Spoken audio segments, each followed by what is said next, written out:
Hello and welcome to PM Corporate Wednesday. And it doesn't get corporate than today, and I'll tell you why. Listen, you can travel the length of breadth of Ghana, and if you want to find those who are really entrepreneurial and hardworking, it's the women. Somehow they manage to be able to go to the farms with the men, come back and sell the goods. You come to any major city and you go to any major market, and it's predominantly women. And their day will start as early as sometimes 4, 5 in the morning and end in the evening. They get home, run the home, and end up in the market the same time with your goods. And some of them, from the time that I was growing up, they are sat at the same spot selling the same goods over and over and over. How do they do it?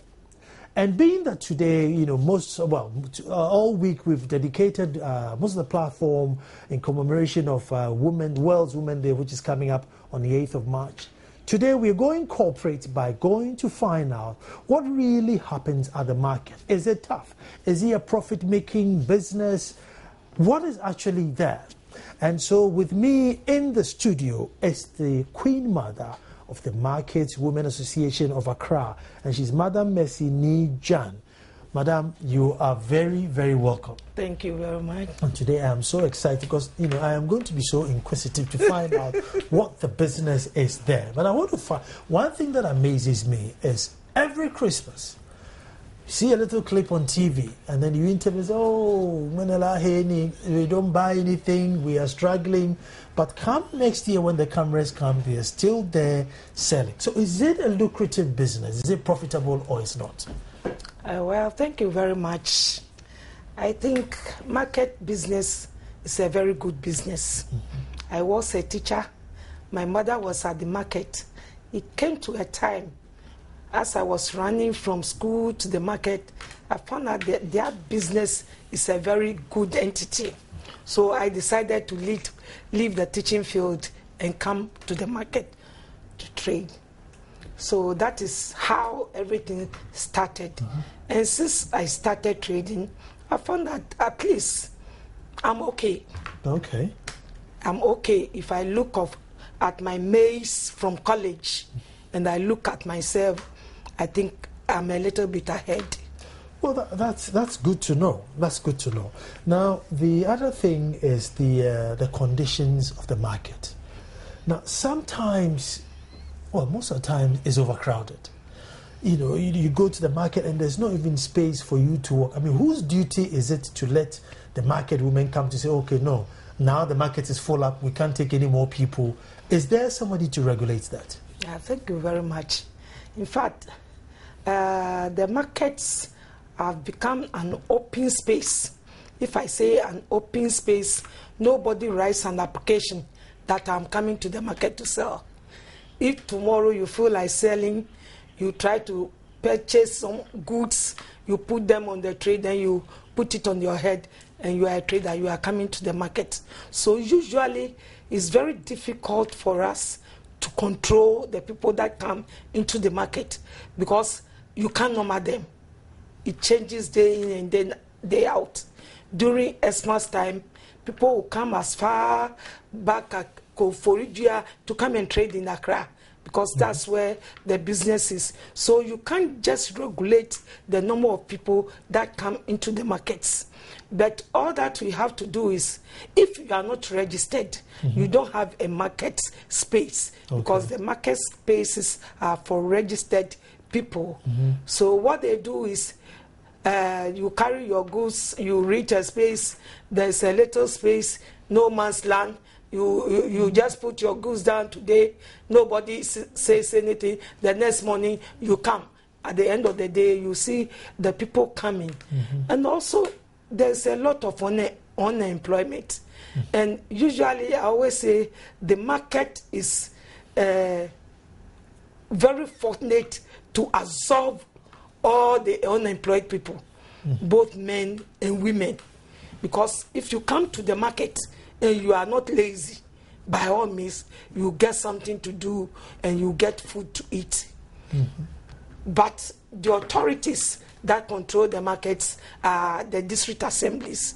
And in Accra, the Accra Metropolitan Assembly.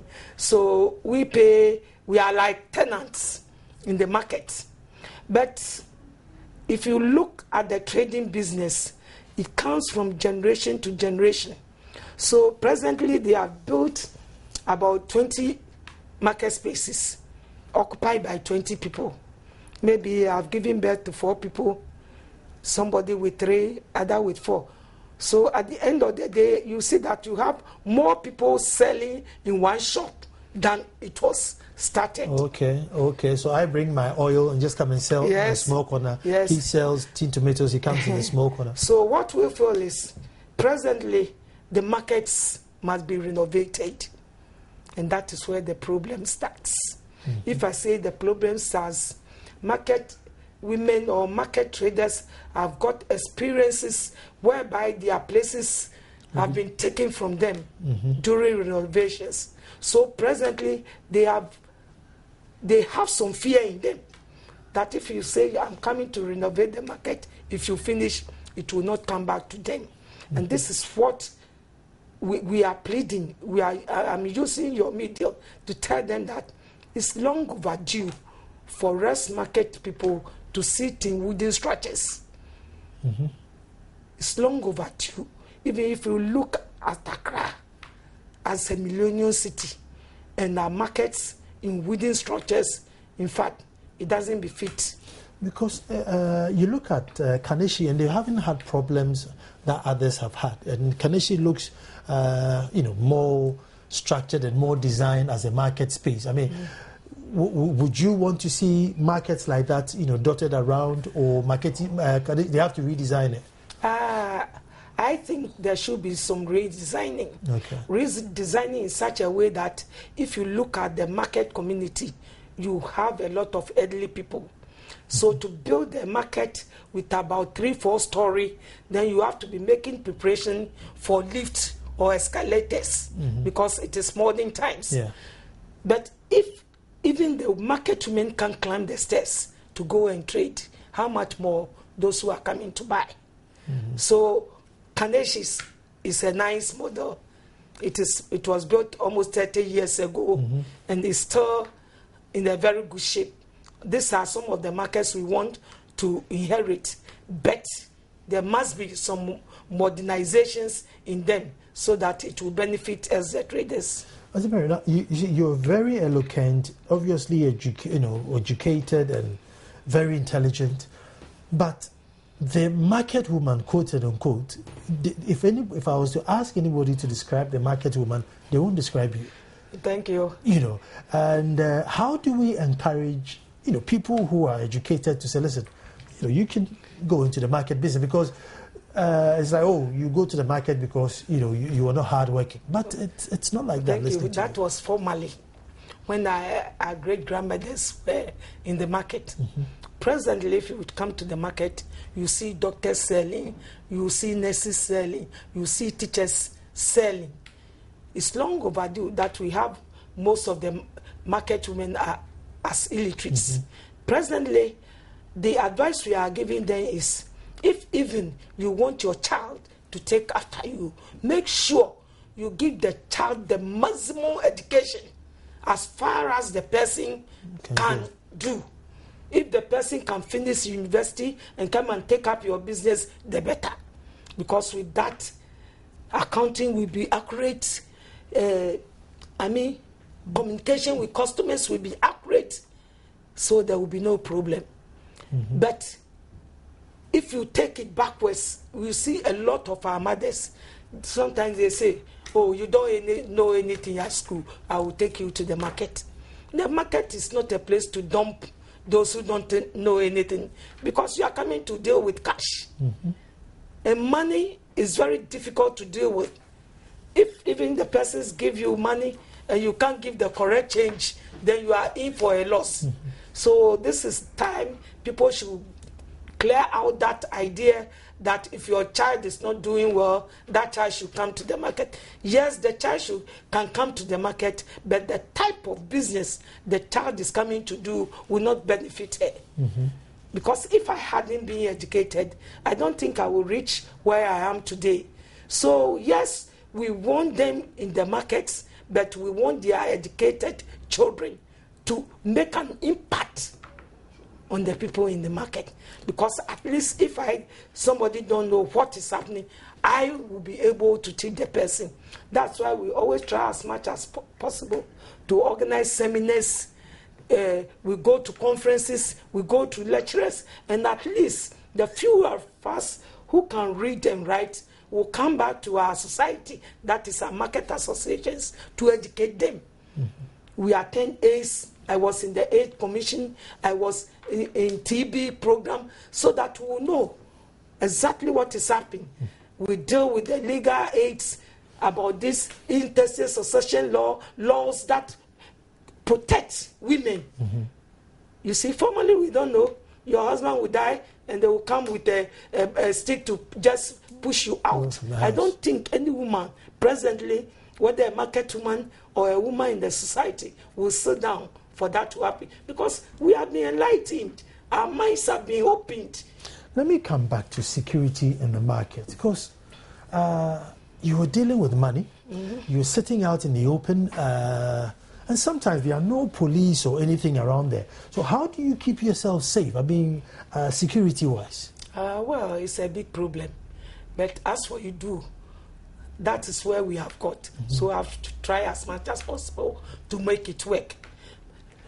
So presently, we are privileged to get some of the banks being placed in the markets. If you come to 31st market, we have the commercial bank there, provincial bank inside the market, mm-hmm. and sometimes we have these microfinances and susu mm-hmm. collectors that come in to mm-hmm. collect their money.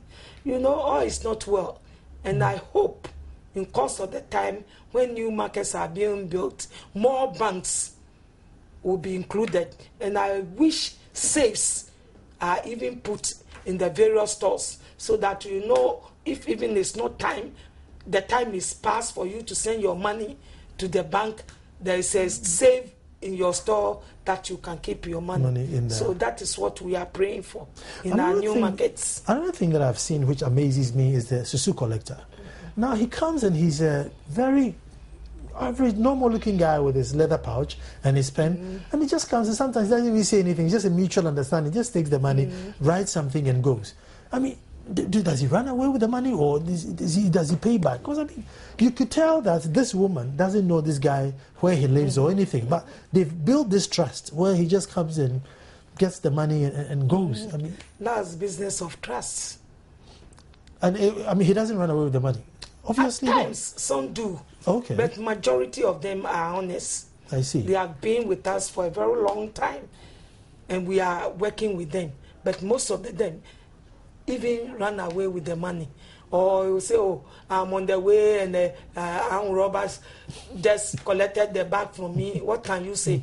But all that we are praying is, at least, presently the markets have been built already, the spaces has been occupied, but we are hoping for new markets to be built, and the previous ones to be renovated with good facilities.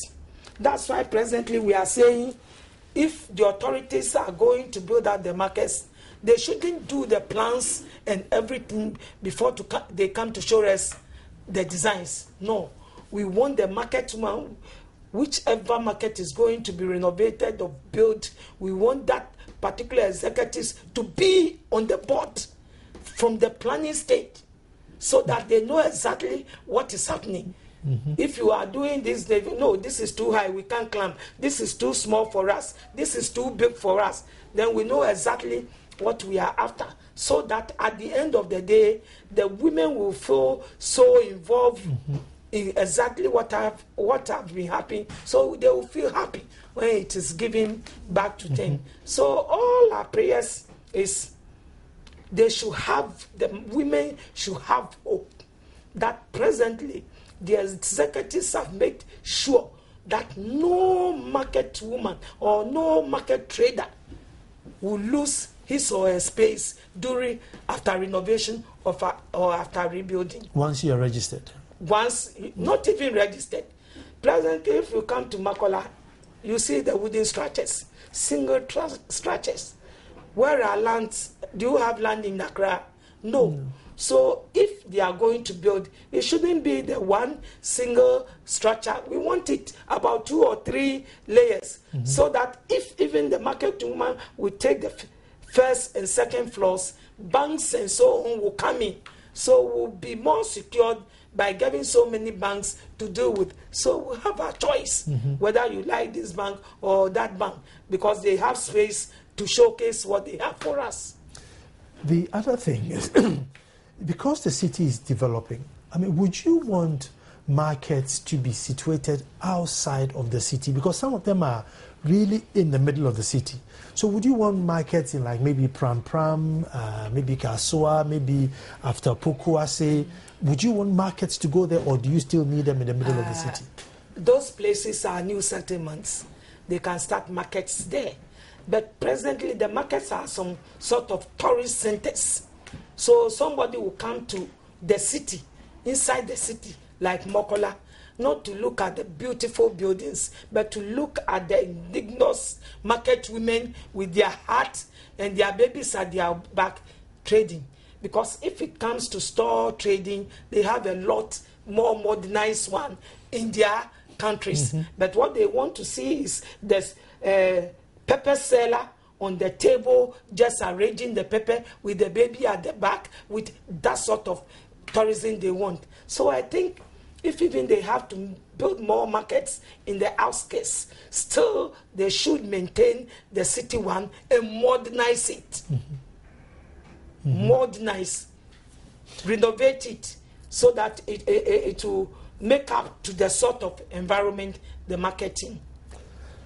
Now, the goods that you sell, do you have to travel to the farms to get it, or do you wait for the farmer to bring it to the market? You know, how do you get your supplies? Because, you know, somebody sells yam, and every day you go, she's got her yams. There are sometimes she goes, these days we don't get the yams, so it's expensive.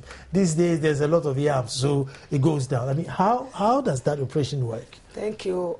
We have categories of market people. We have the wholesalers, those who travel across borders to bring the goods. We have the retailers, those who buy from them and sell. So it will depend on the amount of money you have, the sort of society you are in, because they are in groups. These market women are traveling maybe to Burkina Faso or to Abidjan to buy goods. It means they should be in an association. So they have the association. So if you are in the association, you can be a wholesaler. That is, you can travel to bring the goods back. Other than that, you can stay in and buy what they have brought, and you also sell them. So it will depend on your money and the sort of goods you are selling. I sell shoes. Mostly, I hardly travel outside Ghana to buy my shoes. If you go to stores, those who have brought the shoes are there. You go there and buy yours in cartons, because you can't travel and buy in containers.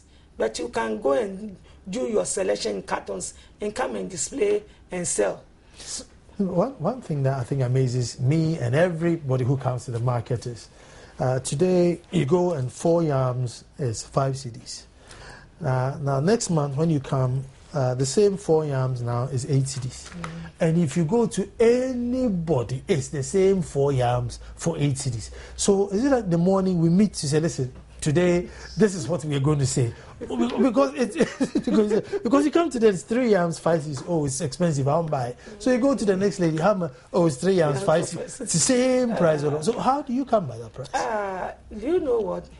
I think we don't meet at anywhere to determine prices, but the prices are determined by the bumper season and the lean season.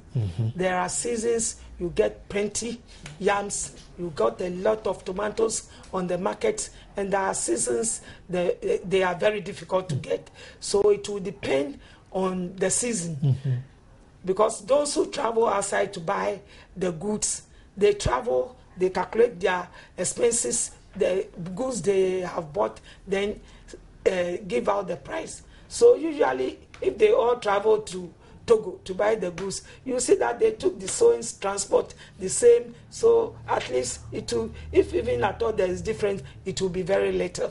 That's why most of the time you see the people with the same price. They say even there's a change, maybe somebody have bought from Mokola to maybe, let's take Domi. The person will add the transport expenses, so there will be a slight difference which is not recognized. Well, folks, Corporate Wednesday in style, and that's what I talk corporate. We're going to take a break. Stay tuned. We're coming right back.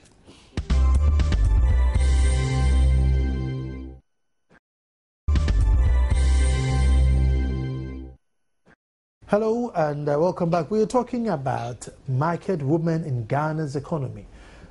And I have with me no other than the Queen Mother, Mercy Nijan, who's a Queen Mother of the Market Women Association of Ghana, and she's really educating us as to how things work.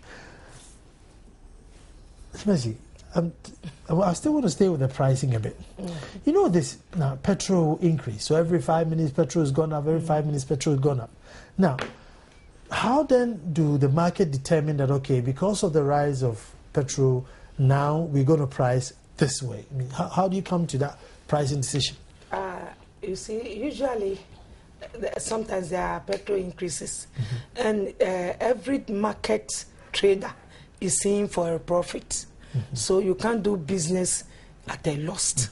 So if I go to the store and 1 tin of milk is 1 cedi, and my profit margin is 50 pesos, I add 50 pesos to it and sell. Because we can determine the prices of the goods. It is those who go outside to bring the goods, they add their petrol, they have their shipping, everything. So we sell the goods as we go to the store. The prices that we get the goods, ours is to add a little profit and sell. I agree, but how? It's amazing because if the prices is the same across board, so even if I walked about 100 meters or 200 meters down the road to the next woman who's selling milk, she's also changed her price to the same price. So it's almost like buy the first one and go, because whatever happens, that's what the price is. And they all took the same transport. They all did the same expenses. And if petrol is up and the truck driver's fee is up and the car use price is up, naturally it will affect the goods. So these are some things that affects, but the pricing that is almost stable, we are in for this thing. Profit. So agree. If you raise your price higher than the others, nobody will buy. So usually you will see that we try as much as possible to be a little lesser, if anything at all. You don't want to be yours to be higher than the person next to you. If you want more customers, you have to either be on the same level or make yours cheaper than the next person. So naturally, if there is increment in petrol, water, electricity, it will naturally affect everything. That's what we know. I know this will concern you very, very much. And it's the Kaya issue. Now, you are in a position where if you use them, you're wicked. If you don't use them, you're wicked. Because they are too young, they probably should be in school, so they should leave. There's no school for them to go. If they go, they get hungry. If they stay with you, it's child labor. So what's the position of the market women on this? This is a dicey position. But all that I'm saying is, if you are a mother, if I say a mother, every woman is a mother, whether you are old or young, and you want to use this kaya, yes, they must eat, but they must eat in the appropriate way. Please don't use the small girls. At least they have to know that they have to be in school. Sometimes if I'm in the market and they come, I just call them, advise them. And they say, oh, sometimes you just send them to schools and they come back, they run away. Because they feel if they are outside, one of them asks me, Ma, school them, will you give me money to go and give to my mother in the village? And that I can't do. All that I can do is I can help her to go to school. But I can't give her money to send to the mother in the village. So it is a matter of a national issue. The advice to the mothers, although they have a problem, which I don't know how far, but they should try as possible to send their children to school. If you send your child to school, she will not be coming to do the car. She will be having a decent work to look after you. And presently, whether we like it or not, they are in the markets, especially the markets. We have a lot of them in the markets. And even where they sleep is a problem. The sort of work they do is a problem. And sometimes you see them sick, lying on the floor, nobody to take care. And we have our market women taking them to hospitals, doing all sorts of motherly love to them. But all that I'm pleading, I know there's a place at Agbogloshi Market where they have built a school. I think some learn hairdressing, sewing, and you go there, they are under training. They finish the training, they are given the hair dryers, the machines, and so on. They send them as working tools to their hometown. They come back and do the kayu. So I don't know. Maybe God will pave a way for us to. Because after the training and everything, they collect the machines. Then they will send them back to their villages, come back and start.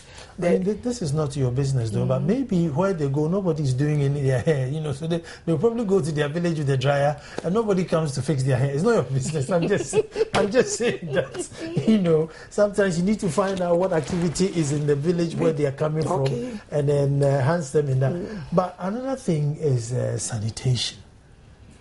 Our mothers, sometimes you make the markets too dirty. Our brothers, sometimes you also make the market too dirty.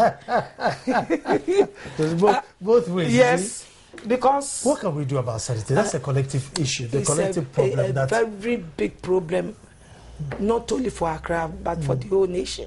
You see, we are not used to the idea of using dustbins. You see a gentleman in tie. Maybe the person will be chewing sugarcane and you see him dropping it on the way. So it's both sides. And also, there's this problem. The markets have been provided with toilet facilities, bathroom facilities, storage facilities. But majority of the people in the market have moved outside where there is no toilet facility, nothing. So they do their own thing, tie it in their own way, and drop it wherever they go. Hello and welcome. Just before we went on the break, I wanted to find out, because most of the fires are started by illegal connections. And this one connects, and that one connects, and this one connects. But you don't report on each other that, listen, Doko there has, connected the wires illegally. So then he ends up in a fire. In fact, there's a proverb that is once bitten, twice shy. Presently, most of the market at form task forces that go around, apart from the market women being each one's keeper. We have formed task forces that go around after closing.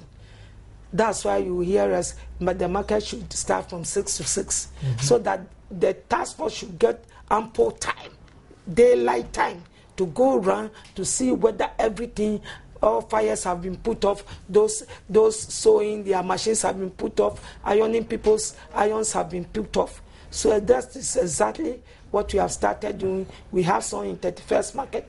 And now the sanction we are giving them, if you rebel and leave your machine on, or you leave your iron on, you buy one extinguisher. Because we need them to fight the fires. And if you are doing something to create fire, it means you must be prepared to buy something to protect fire. I see. And is it working? Well, we just started and it will work. Because some people have determined that if you lay down rules, they will never obey.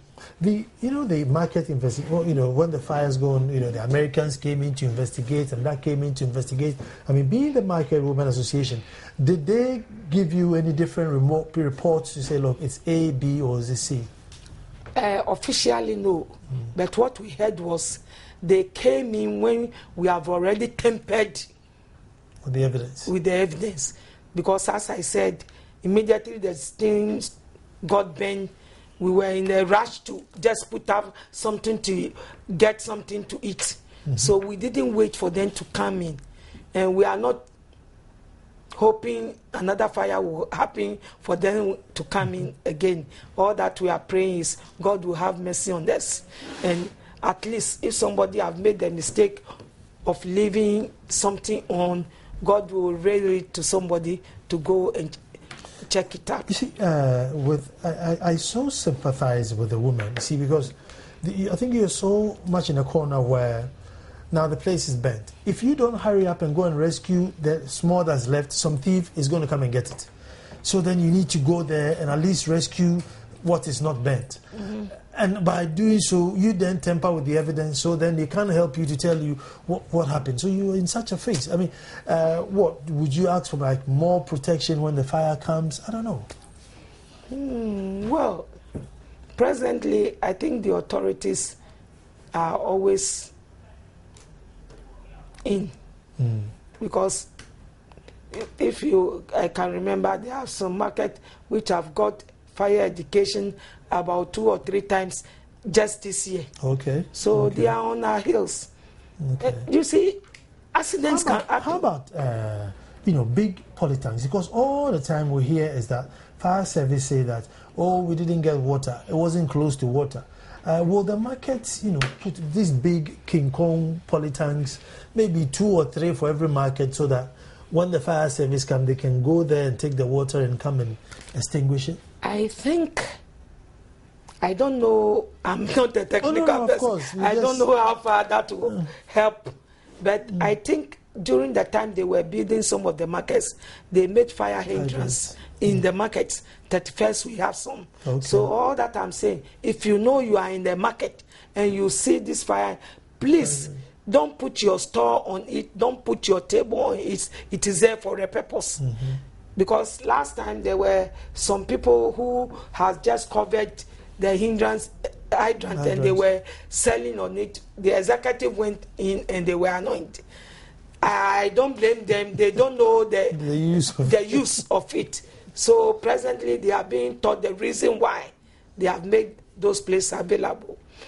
So I'm begging, they shouldn't. And the other one was access. Clearing the access. That's why I'm saying what I was saying. They shouldn't sell onto the pavement. That was what I was saying. They shouldn't. You see, if you come to I'm at the first market. That's why I make reference to that market.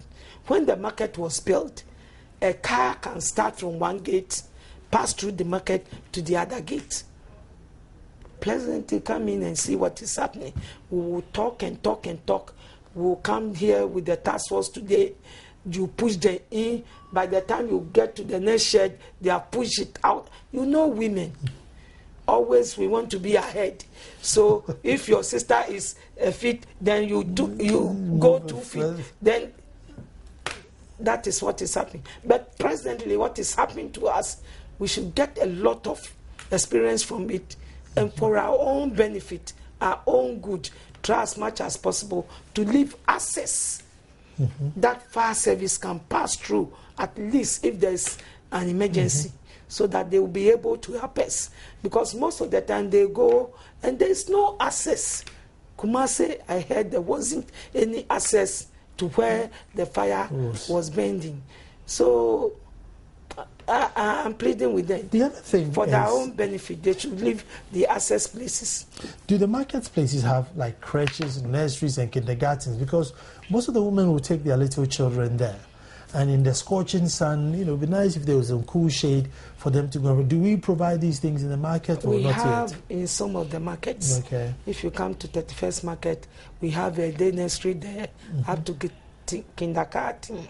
We have a clinic there with maternity, everything. in the market. Oh, I see. If you go to Kaneshi, they have the same access. But I think most of the own design markets, if I say own design, you come and put your ware somebody, then at the end of the day, the place becomes market. That's where the problem is. And we have put it, if I say we have put it, we have hammered on it for a very long time to the assemblies, that whenever they are going to put up a new market, they should add all these facilities, and if possible, a police station in the market. That police station is very, very much needed, because you get concerned the amount of money you're handling, and everybody could come into the market. Are the authorities responding? That's the thing. I know, by the grace of God, apart from the little pickpockets and snatching of bags, we haven't got any major robbery in the markets. You see, we have a lot of people in the market. And the women are wild, though. So to penetrate, my brother, if you go to the market and steal, if you don't take care, the ShopRite thing will be small. But presently, we are praying with them that if such cases happen, at least they should report at the security points. They shouldn't take the law into their hands. Other than that, formally, you will get your pepper and everything before we go home. So at least people don't make it a point of coming into the markets to sell. I know it doesn't fall under your jurisdiction, but with Kantamanto, did they allow the workers, the sellers, to go back to sell, or did they move them out completely? The Kantamanto is also under my jurisdiction. Oh, I see. I have the executives and everything. We even have a planning committee that is working with them to get their president's bonus, the money that the president donated to them. And presently, they are at the place selling. Okay. But I hope and wish, if times comes when something concrete is being organized for them, they should be flexible, work with the authorities, and let something permanent happen to their end. So that's where the problem comes, the trust that I'll get my place back. Yes, that is the only thing. But Kantamanto is a used clothes market. So if the only place we can get used clothes is Pram Pram, we'll go there and buy it. I mean, in wholesale. So that you go and buy a wholesale and come and retail here. That's my argument. The presently, or Kaswa, somewhere outside of Accra. Let me give you this sample. Have you been to the Osei market before? Yes and no. We've driven around, but I haven't gone inside. Go there, the shelves are empty. Everybody is running to Accra, Mokola area, at least to sell on the streets. So if the people around the markets can go back to the various markets, I think Accra streets will be empty. There will be no need for markets. Go to Freedom Market, the place is empty. London Market, there is nobody there. The shares are residents. So everybody is coming to the city center to do business. That's where the trouble is. You see, but once you localize the industry, we will all go there. I mean, if the only place I can get a product to buy is in Osei, I don't have a choice but to go to Osei. Is that fear that if I go to Osei, nobody will come? So maybe that's why. You see, presently, if you come to Mokola, you see that all the residential areas have been turned to market areas. So if you remove the market to Pram Pram, and the residents around the area turn their houses into markets, how many people do you think will come to Pram Pram to buy? So unless proper arrangements, if this is a residential building, it must be residential. If it is commercial, it must be commercial. If that is done, we don't fear going to any other place to sell. Because if you move people will be selling. Yes, that's what I fear. Now, one thing that you always hear with the market is I buy every 5 minutes. So, what's the relationship between the market women and the city guards? Well, they are supposed to protect us. But there is some rivalry. They are supposed to protect us for the people outside to come inside the market. And that is what we hope they will do. But if that is exactly what they are doing, then wishes to their able. But if they feel they are doing contrary to what they were asked to do, then I will not sit here to say anything. They should sit at their offices and change their lifestyles and do exactly what they are supposed to do. What's your relationship with the mayor? Do you have a good relationship with the mayor? The mayor is our landlord. How can you quarrel with your landlord? So not only the mayor, the whole assembly. We are in a very good relationship with the whole assembly. And the mayor has the head, who is where I would say a very listening man, because we send our market women, we don't book appointment to. If the thing move us, we say, hey, we are coming, oh, we are coming. Always, whenever he is around, he's ready for us. Because if people start hitting me with the questions, start hitting me with the problems, I also go and hit him with the same ball. So he's always ready, not only the mayor of Accra, Honorable Okovanapwe, but all the district, how are they called? Municipal chief executives, because they are in a very good relationship with the markets around their district. Because we are a force to reckon with.